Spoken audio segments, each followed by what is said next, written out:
Hello बच्चों। तो चलिए एक बार फिर से मैं उपस्थित हूँ आपके लिए।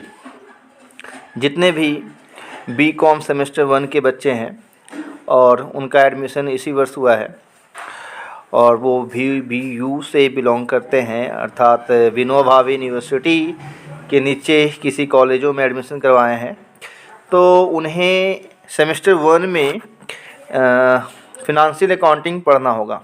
और फिनंशियल अकाउंटिंग के अंदर एक इम्पॉर्टेंट चैप्टर है जिसका नाम है ब्रांच अकाउंटिंग। ठीक है, तो ब्रांच अकाउंटिंग से रिलेटेड आपके सामने ये आपको दिख रहा है क्वेश्चन, ठीक ना। ये ब्रांच अकाउंटिंग से रिलेटेड चैप्टर है। ठीक है, ये जो चैप्टर है ब्रांच अकाउंटिंग से है।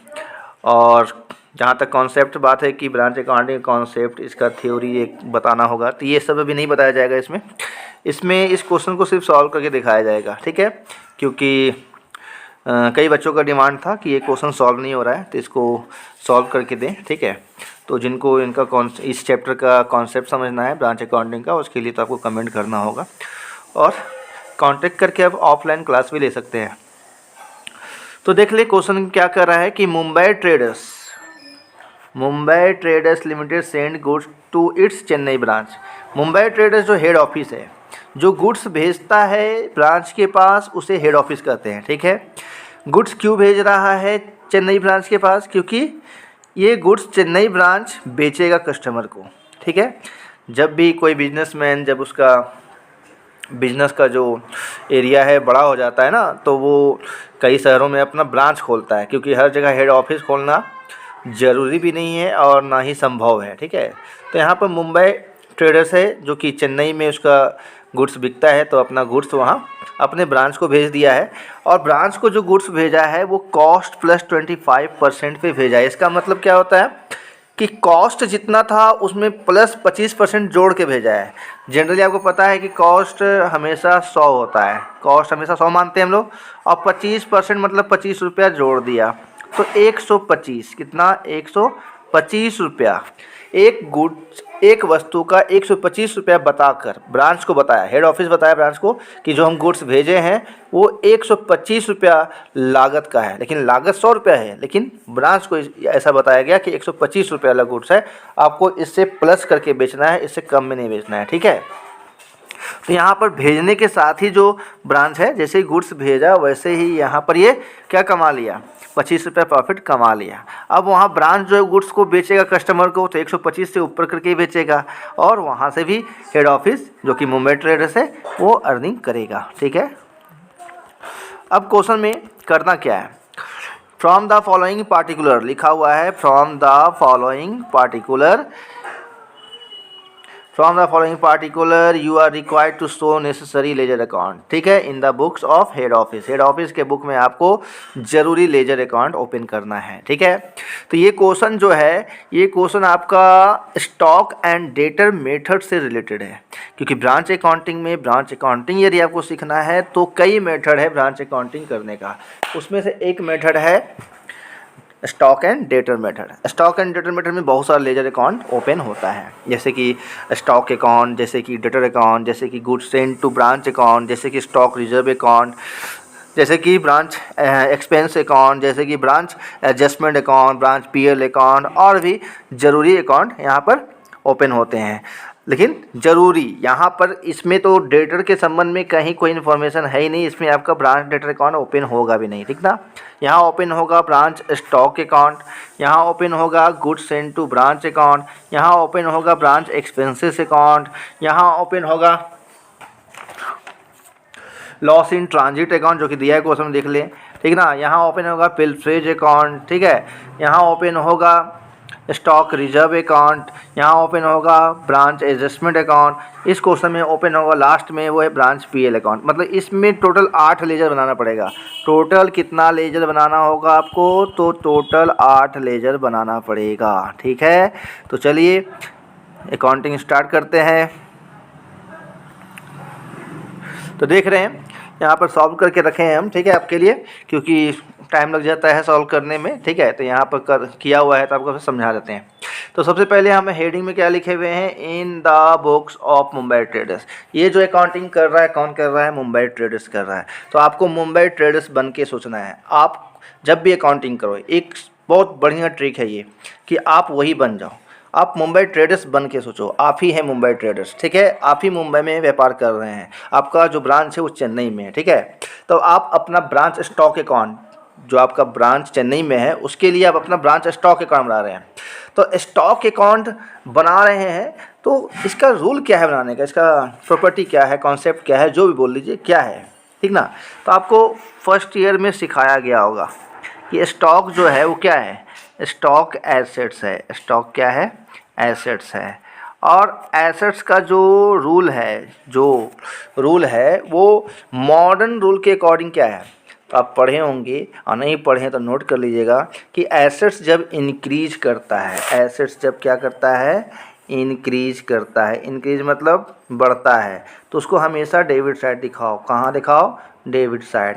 और यदि एसेट्स आपका डिक्रीज करता है तो उसको कहाँ दिखाना चाहिए, क्रेडिट में दिखाना चाहिए। कहाँ दिखाना चाहिए, क्रेडिट में दिखाना चाहिए। ध्यान रखिएगा इस बात को, ठीक है। चलिए आगे बढ़ते हैं। तो स्टॉक भी एसेट्स है तो एसेट्स का भी रूल वही लगेगा। क्या रूल लगेगा कि बढ़ेगा स्टॉक तो डेबिट में और घटेगा स्टॉक तो क्रेडिट में दिखाना है। तो चलिए क्वेश्चन को देखिए, रिपीट हम क्वेश्चन में जा रहे थोड़ा, ठीक ना। सबसे पहले क्या दिया है, ओपनिंग स्टॉक। क्या ओपनिंग स्टॉक को जाना चाहिए स्टॉक अकाउंट में, क्या आप सहमत हैं? तो बिल्कुल जाना चाहिए ओपनिंग स्टॉक को। कहाँ, स्टॉक अकाउंट में। अब सवाल है कौन सा जाना चाहिए, तो सवाल का आंसर यदि जानना है तो एक रूल याद कर लो। स्टॉक एसेट से अभी मैंने बताया, ठीक है। और एसेट्स हमेशा डेबिट बैलेंस होता है, एसेट्स हमेशा डेबिट बैलेंस होता है। यदि आप ये याद रखते हैं कि एसेट्स हमेशा डेबिट बैलेंस रहता है तो आपको आसानी होगा क्या जानने में कि जो ओपनिंग एसेट्स दिया हुआ है उसको कौन सा साइड दिखाना चाहिए। तो एसेट्स हमेशा डेबिट बैलेंस होता है, इसलिए ओपनिंग बैलेंस हमेशा डेबिट में जाएगा इसका। तो स्टॉक का भी जो ओपनिंग बैलेंस दिया है क्वेश्चन में, ठीक ना, 20,000 रुपया, ये भी डेबिट साइड आएगा। किस साइड आएगा, डेबिट साइड आएगा। किस नाम से, तो टू बैलेंस BD, ठीक ना। कोई भी लेजर अकाउंट खोल लो, कोई भी लेजर अकाउंट हो, यदि उसका ओपनिंग बैलेंस आप दिखाने जा रहे हैं तो बैलेंस BD के नाम से दिखाता है। हाँ, डेबिट साइड भी जा सकता है और क्रेडिट साइड भी। यहाँ स्टॉक एसेट्स है तो एसेट्स ऑलवेज डेबिट साइड दिखाना होता है उसका ओपनिंग बैलेंस, इसलिए वही लायबिलिटीज़ का अकाउंट बनाइएगा तो उसका ओपनिंग बैलेंस BD के नाम से जाएगा, लेकिन क्रेडिट में जाएगा क्योंकि लायबिलिटीज़ हमेशा क्रेडिट बैलेंस होता है। चलिए ये हो गया। उसके बाद क्या है, goods send to branch. Goods send to branch क्या आना चाहिए, क्या स्टॉक अकाउंट में आना चाहिए, सोचिए। तो बिल्कुल आना चाहिए, क्योंकि जब मुंबई ट्रेडर्स अपने चेन्नई ब्रांच को गुड्स भेजेगा तो चेन्नई ब्रांच में स्टॉक बढ़ जाएगा, इसलिए बढ़ जाएगा। इसलिए देखिए डेबिट साइड में दिखाया गया है goods send to branch account. कितना है अमाउंट वहाँ क्वेश्चन में देख लो, 80,000, 80,000 दिखा दिए, ठीक है। उसके बाद क्या है, लॉस इन ट्रांजिट। रास्ते में गुड्स आते समय कोई भी किसी भी कारणवश उसमें नुकसान हुआ है, कितना का नुकसान हुआ है, 10,000 का। तो क्या ये स्टॉक अकाउंट में आना चाहिए, तो बिल्कुल आना चाहिए क्योंकि स्टॉक इससे घटेगा। तो देखिए लॉस इन ट्रांजिट अकाउंट के नाम से दिखाया गया है 10,000, ठीक ना। यहाँ पर आप लॉस इन ट्रांजिट के नाम से भी दिखा सकते हैं या ब्रांच एडजस्टमेंट, लेकिन ये कॉन्सेप्ट अभी हम नहीं बताएंगे कि ब्रांच एडजस्टमेंट क्यों दिखाना चाहिए, ठीक है ना। अभी आप इसी को नोट कर लो, लॉस इन ट्रांजिट। जानना है तो फिर कमेंट करो, कमेंट करोगे तभी बताएंगे, ठीक है। तो 10,000 रुपया। उसके बाद और कुछ है, पिलफ्रेज एड इनवॉइस, ठीक ना। पिलफ्रेज एक तरह से ये नुकसान ही है, इससे गुड्स आपका कम हो जाता है, ठीक ना। तो गुड्स जब कम हो जाता है तभी तो रूल बता रहे हैं हम कि स्टॉक अकाउंट जब आप बना रहे हैं तो बढ़ेगा तो डेबिट में और घटेगा तो क्रेडिट में। तो पिलफ्रेज से स्टॉक कम हो जाता है, इसलिए देखिए क्रेडिट में 4,000। इसको भी आप ब्रांच एडजस्टमेंट के नाम से भी दिखा सकते हैं, लेकिन तरीका कई है तो हम एक तरीका से ही बता सकते हैं फिलहाल। तो पिलफ्रेज के नाम से ही डायरेक्टली दिखा दीजिए जिससे बच्चों को दिक्कत ना हो। ये बच्चे सवाल करेंगे फिर ब्रांच एडजस्टमेंट क्यों दिखाया जाता है सर, क्या कारण है ये वो, तो उससे बचना है तो अभी फिलहाल डायरेक्टली पिलफ्रेज ही लिख लो, ठीक है, ठीक है। उसके बाद फिर क्वेश्चन में आएंगे, आप क्वेश्चन नोट ही कर लो, अच्छा रहेगा।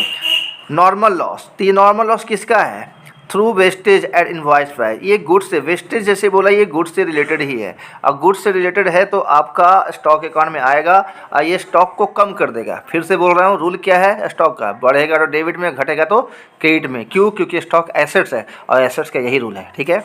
तो देख रहे हैं यहाँ पर दिखाए हैं, लेकिन नॉर्मल लॉस के नाम से नहीं दिखाए हैं इसको, ठीक ना, इसको ब्रांच एडजस्टमेंट में दिखाए हैं। अब हमको लगता है बताना ही पड़ेगा ब्रांच एडजस्टमेंट कब लिखा जाता है। किसी प्रकार का भी इनकम या किसी प्रकार का भी एक्सपेंस, किसी प्रकार का भी गेन या किसी प्रकार का भी लॉस होता है तो उसको ब्रांच एडजस्टमेंट में ट्रांसफ़र करना चाहिए। कहाँ ट्रांसफ़र करना चाहिए? ब्रांच एडजस्टमेंट में। तो ये लॉस इन ट्रांजिट लॉस है, इसको यहाँ ब्रांच एडजस्टमेंट क्यों नहीं लिखे? पिलफरेज भी एक तरह से कम करता है स्टॉक को, इसको ब्रांच एडजस्टमेंट क्यों नहीं लिखे? क्योंकि यहाँ पर आपको ये जो 10,000 रुपया का लॉस हुआ है ना रास्ते में, वो रियल में 10,000 कॉस्ट का नहीं है, क्योंकि क्वेश्चन में बोला है ना कॉस्ट प्लस 25%। तो ये 10,000 जो है 125 के बराबर है, 125% के बराबर है, समझे? कितना के बराबर है? 125% के बराबर है। तो 125% के बराबर आपको अकाउंटिंग नहीं करना है। यदि आपको नेट प्रॉफिट पता लगाना है तो 100 के बराबर चेंज करना होगा। इसीलिए ब्रांच एडजस्टमेंट ट्रांसफ़र नहीं किए, क्योंकि इसको अभी हमको 100% के इक्वल लाना है। क्योंकि नेट प्रॉफिट आपको फाइंड करना है तो 25% प्रॉफिट तो हेड ऑफिस पहले से जानता है कि हम कमा चुके हैं, लेकिन ब्रांच से कितना कमाए हैं उसके लिए आपको 25% पहले साइड करना पड़ेगा, मतलब 25% को आपको डिडक्ट करना पड़ेगा 125 में, इसलिए नहीं दिखाएं। बाकी नहीं समझ में आ रहा है तो फिर आपको बोल तो रहे कमेंट करना होगा या फिर ऑफलाइन क्लास आके करना होगा, ताकि ऑनलाइन में इतना बड़ा लेक्चर नहीं बन पाएगा, वीडियो बड़ा हो जाएगा। तो यहाँ ब्रांच एडजस्टमेंट नॉर्मल लॉस के लिए लिखे 2,000 रुपया, ठीक है। फिर क्वेश्चन में देखेंगे और क्या है जो आना चाहिए इसमें। तो सेल्स तो आपका गुड्स को कम करेगा ही, स्टॉक को कम करेगा ही, तो ये भी आया होगा, देख ले। सेल्स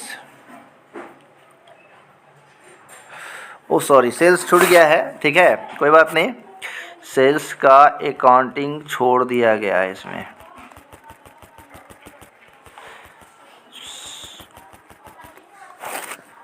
ठीक है, तो यहाँ पर अभी जगह तो नहीं है, लेकिन यहाँ पर हम अभी कर देते हैं बाय सेल्स क्रेडिट में क्यों आएगा? क्योंकि अभी नियम बताएं कि जब एसेट्स घटेगा तो क्रेडिट साइड जाता है, ठीक ना। तो सेल्स कितना दिया हुआ है क्वेश्चन में सेल्स कितना दिया हुआ है? सेल्स 1,22,000, ठीक है।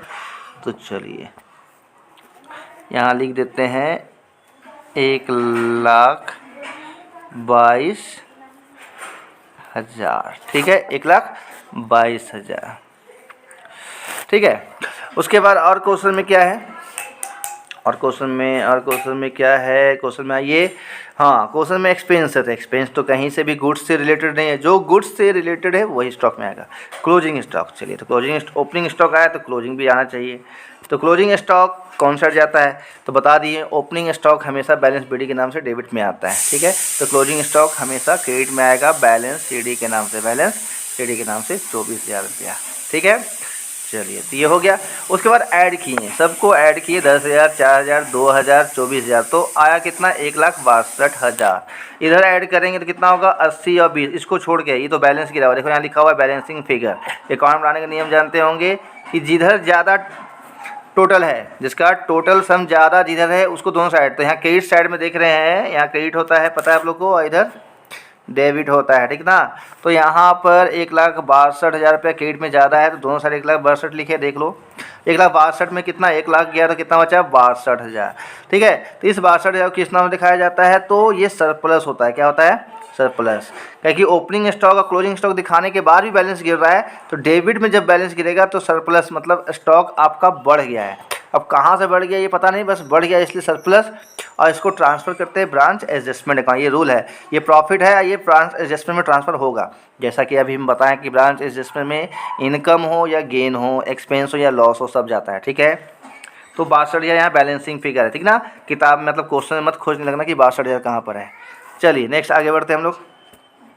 अब हम लोग क्या बना रहे हैं? Goods send to branch account. क्या बना रहे हैं? Goods send to branch. देख लीजिए, goods send to branch account तो बना हुआ है, लेकिन समझना है कैसे बना है। Goods send to branch account आपको बनाना है, तो फिर वापस आइए ब्रांच स्टॉक में। देखिए यहाँ गुड्स सेंड टू ब्रांच लिखा हुआ है। क्या लिखा हुआ है? Goods send to branch account लिखा हुआ है ना, तो इस goods send to branch account को उस अकाउंट में ले जाना पड़ेगा, क्योंकि गुड्स सेंड टू ब्रांच यहाँ लिखा हुआ है तो वहाँ तो जाएगा ही। तो यहाँ कौन साइड में है, डेबिट साइड में है ये, ठीक है। तो अकाउंट से अकाउंट ट्रांसफ़र करने का रूल क्या है कि यदि ये डेबिट में तो वहाँ कौन साइड जाएगा, क्रेडिट में जाएगा, और किस नाम से जाएगा, ब्रांच स्टॉक अकाउंट के नाम से जाएगा, ब्रांच स्टॉक अकाउंट के नाम से। देखिए क्रेडिट में दिखाया है ब्रांच स्टॉक अकाउंट कितना, 80,000 रुपया, कितना दिखाया है, 80,000 रुपया, ठीक है। उसके बाद अब ये जो 80,000 रुपया गुड्स सेंड किया हेड ऑफिस ब्रांच को, वो 125 के बराबर है, पहले ही बता रही हैं, ठीक है। तो यहाँ पर हेड ऑफिस पहले से जानता है कि 25 रुपया हम 80,000 का जो गुड्स भेजे हैं ना, उसमें से 25 रुपया हम कमा लिए हैं। तो ब्रांच से कितना कमा रहा है हेड ऑफिस, उसके लिए 25 रुपया हटाना पड़ेगा। तो इसके लिए 25 रुपया हटाने के लिए उसका अकाउंटिंग आपको डेबिट साइड करना होगा, किस नाम से, ब्रांच एडजस्टमेंट। ये रूल है आपका, ब्रांच एडजस्टमेंट के नाम से, क्योंकि प्रॉफिट है ना। तो कितना प्रॉफिट है, कैसे निकाले देख लो, 80,000 कैसे निकाला हुआ है, देखिए वहाँ निकाला हुआ है 80,000 आपका गुड्स सेंड किया गया, और 80,000 कितने के बराबर है, 125 के बराबर है। तो ये 25 के बराबर कितना होगा, तो मैथ का कैलकुलेशन है, ऐसे ही होता है। तो आप कट करके निकालिएगा तो 16,000 आएगा, कितना आएगा, 16,000। मतलब रियल में वो 64,000 का चीज़ था जिसको 80,000 बता के भेज दिया। हेड ऑफिस का बहुत चालाक आदमी था, जो कि ब्रांच को बताया कि 80,000 रुपया का है ये, ठीक ना, था 64 का, तो 16,000 तो उसी समय कमा लिया, इसलिए 16,000 ट्रांसफ़र कर दिया ब्रांच एडजस्टमेंट में। तो इसका मतलब 64,000 का ये गुड्स था, जिसको आपको परचेज के नाम से दिखाना है, किस नाम से, परचेज के नाम से। ये आपका बैलेंसिंग फिगर है, मतलब ये जोड़ने के बाद घटाने के बाद आया है 64,000, ठीक है। नोट करते हैं ना आगे। अब बना रहे ब्रांच एक्सपेंस अकाउंट, क्या बना रहे हैं, ब्रांच एक्सपेंस अकाउंट। तो ब्रांच एक्सपेंस अकाउंट कुछ नहीं करना है, यदि क्वेश्चन में एक्सपेंस दिया है, तो देख रहे हैं एक्सपेंस दिया है, कितना दिया है एक्सपेंस, 32,000 रुपया दिया हुआ है। तो 32,000 रुपया हम लोग दिखा देंगे डेबिट साइड, क्योंकि एक्सपेंस हमेशा डेबिट साइड आता है, रूल देख लेना तुम लोग, ठीक ना। पर्सनल रियल नॉमिनल का रूल तो आप लोग जानते ही होंगे ना। तो नॉमिनल अकाउंट में एक्सपेंस आता है, नॉमिनल अकाउंट का रूल क्या है, debit all the expenses and losses, जितना भी एक्सपेंस और लॉस होता है डेबिट में जाता है, और ये एक्सपेंस भी ब्रांच एडजस्टमेंट में ट्रांसफ़र हो जाएगा। मतलब फाइनली सब कुछ, जितना भी इनकम है, जितना भी एक्सपेंस है, जितना भी गेन है, जितना भी लॉस है, सबको अंत में कहाँ ले जाना है, ब्रांच एडजस्टमेंट में, ताकि प्रॉफिट का पता चल सके या लॉस का पता चल सके। तो 32,000 आपका बैलेंसिंग फिगर है, यहाँ देखो लिखा हुआ है। चलिए नेक्स्ट चलते हैं, 5 नंबर। अब बना रहे हैं हम लोग loss in transit account. Loss in transit account को यदि समझना है तो फिर से पेज नंबर 2 पे आ जाइए। पेज नंबर 2 में देखिए लॉस इन ट्रांजिट लिखे हुए, लॉस इन ट्रांजिट। ये लॉस इन ट्रांजिट कहाँ पर लिखे हुए हैं, ब्रांच स्टॉक अकाउंट लिखे हुए हैं। तो लॉस इन ट्रांजिट का जब लेजर बनाएंगे तो ये वहाँ जाएगा। ये कौन साइड में है, क्रेडिट साइड में है, तो वहाँ कौन साइड जाएगा, डेबिट साइड जाएगा। और क्या नाम से, किस खाते से ले जा रहे हैं, ब्रांच स्टॉक अकाउंट से। ये रूल है, ठीक ना, ये रूल है जिसको आपको फॉलो करना है। तो देखिए ब्रांच स्टॉक अकाउंट नाम से दिखाए ना, क्योंकि ब्रांच स्टॉक से उठा के लाए हैं। कितना, 10,000 रुपया था, लेकिन ये 10,000 का नहीं है इसका कॉस्ट, ये तो ब्रांच के लिए 10,000 कॉस्ट है। ब्रांच को लग रहा है ये कॉस्ट है 10,000 रुपया, क्योंकि ब्रांच 10,000 में प्राप्त किया है, लेकिन हेड ऑफिस को पता है कि 10,000 का चीज़ नहीं भेजे हैं, तो कितना का चीज़ वो भेजा है, तो उसके लिए आपको उसका वैल्यू निकालना पड़ेगा। तो उसको कहाँ डालना है, तो ब्रांच एडजस्टमेंट के नाम से, क्योंकि प्रॉफिट है। तो ब्रांच एडजस्टमेंट कैसे निकाले, देखो वही 10,000 इंटू 25/125 काटेंगे, 25 से काटेंगे इसको 125 को, तो कितना 5 बार में कटेगा, कितना बार में 5। अब 5 से इसको काट देंगे तो 2,000, देखिए यहाँ 2,000 दिखाया हुआ है, ठीक है। अब ये जो रास्ते में ट्रांजिट के दौरान लॉस हो गया, उसका इंश्योरेंस करवाए थे, तो इंश्योरेंस कंपनी से कितना मिला, 6,000 रुपये। तो चलिए कुछ तो बचा, 10,000 का चीज़ तो था नहीं, ये 10,000 में से 2,000 जोड़ के भेजे थे, मतलब 8,000 का चीज़ था। कितना का चीज़ था ये जो गुड्स रास्ते में ख़राब हुआ वो रियल में 10,000 का नहीं था, वो कितना का था, 8,000 का, क्योंकि 25% प्रॉफिट जोड़ के भेजा। तो 8,000 में से इंश्योरेंस कंपनी से कितना मिल गया, 6,000। तो रियल में आपका नुकसान कितना हुआ, 2,000। तो ये नुकसान को हम लोग कहाँ ट्रांसफ़र कर दिए, ब्रांच पीएल अकाउंट। ये रूल है कि आप नुकसान को, तो आप बोलेंगे सर ब्रांच एडजस्टमेंट बोल रहे हैं अभी ब्रांच पीएल में, तो देखिए यहाँ बोले ना कि कई तरीक़ों से बनाया जाता है ये। यहाँ हम ब्रांच एडजस्टमेंट भी लिख सकते हैं, ब्रांच एडजस्टमेंट भी लिख सकते हैं, लेकिन कोई शर्त होता है, यहाँ पर कुछ कंडीशन होता है, तो वो कंडीशन आपको थोड़ा सा ऑफलाइन आके सीखना पड़ेगा, ठीक है। फिलहाल 2,000 पीएल में ट्रांसफ़र कर दिए।